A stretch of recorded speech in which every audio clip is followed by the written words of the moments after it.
Matthew Stuckey here, and I wanted to make a quick video just showing you a link between being obsessed with animals and being a sexual pervert or deviant. And there's actually a link that we can find both biblically, logically, and in society between someone who is overly obsessed with animals and then also being a sexual pervert. These things actually go hand in hand.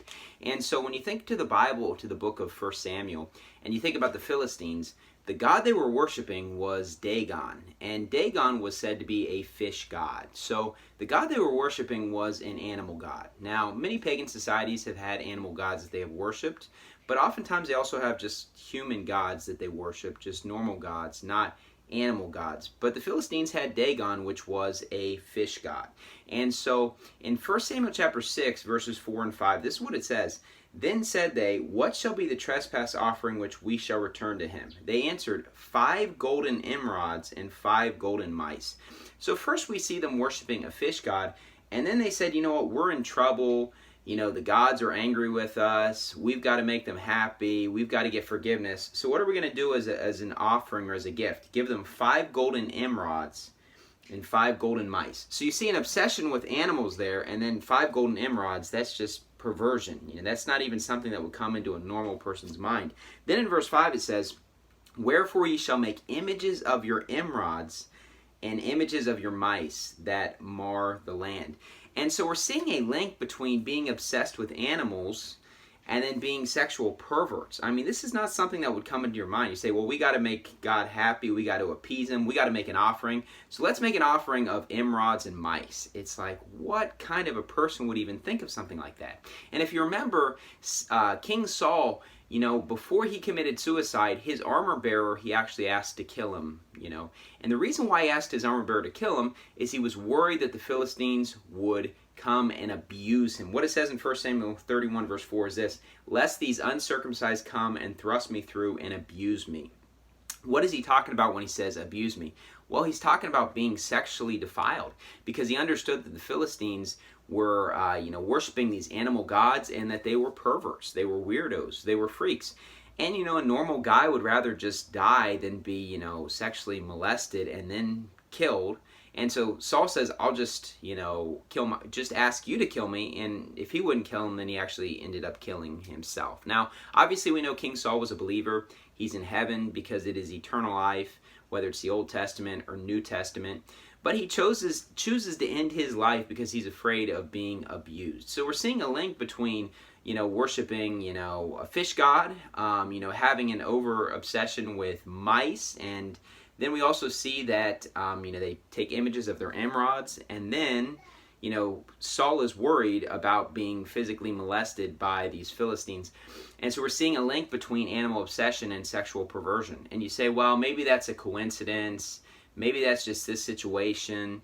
Is this something that really goes on in today's world? Well, if you think about countries around the world and religions around the world that have an over-obsession with animals and that worship animals and lift them up, you're going to think of Hinduism and India. And so that's the country, India, which also has other similar religions that kind of, evolved out of that same sort of belief system.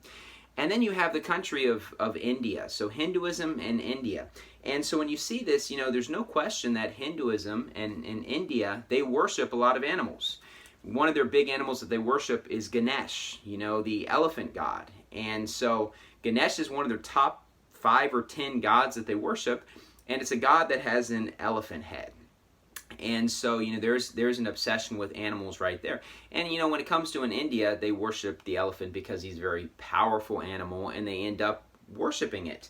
And so then you also see that they have the big rat temple in India, which is a big thing, where basically the rats are supposed to be basically like gods. And there's also an obsession and a worship in some parts with monkeys. And, of course, cows is the most obvious example where they worship cows. And they worship cows because the cows provide, nourishment with all of their milk. And they used to actually eat cows in India. That's, pretty much changed as the religion has changed quite a bit. But the cows are very valuable, providing milk and meat. And so they ended up worshiping the cow, and they worship the cow today. So you see an over-obsession with animals, and you say, okay, I see that in India and Hinduism, but is there sexual perversion as well? Well, just a couple years ago, the Thomson Reuters Foundation voted India the most dangerous country in the world for women. And the reason why it's voted dangerous for women is primarily due to rape. That obviously includes murder and other stuff like that, but primarily it's due to rape.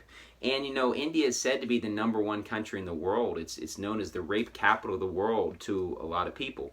Now, rape statistics are very difficult to track because depending on where you live, they don't necessarily process complaints as much as in other areas. And in India, with a caste system, if you're of a lower caste, you're very unlikely to be able to win a case. So many people, when stuff like this happens, they just allow it to be passed over and they don't do anything about it.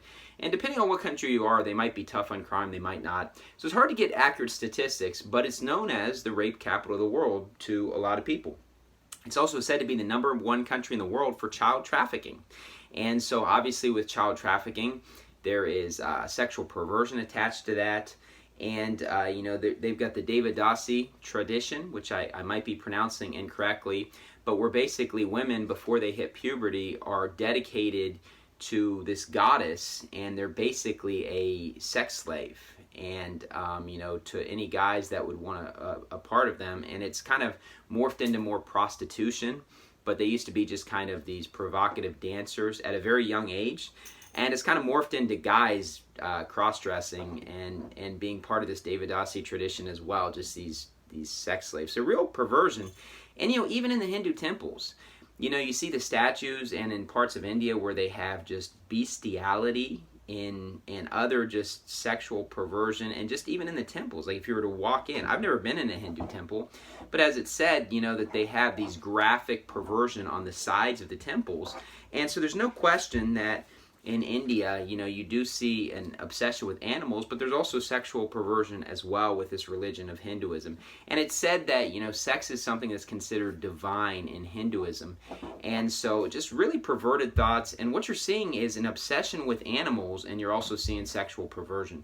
And so what can we take away from this as a Bible-believing Christian? Well, what we can take away as Christians is that you ought to be very careful with people that are overly obsessed with animals. Now, I'm not saying there's anything wrong with having a pet or loving your animal, but what I'm saying is if you run into someone who's just obsessed with animals, someone who just elevates animals to the level of humans, those are the people that are probably going to lower the value of humans to the level of animals. And it makes sense that if you elevate animals to a certain level, then you're going to lower the value of actual humans. So look, you ought to be very careful with people that are just so obsessed with animals and they look at them like they're humans as well. Those are the people that might actually be sexual perverts. Thank you, and God bless.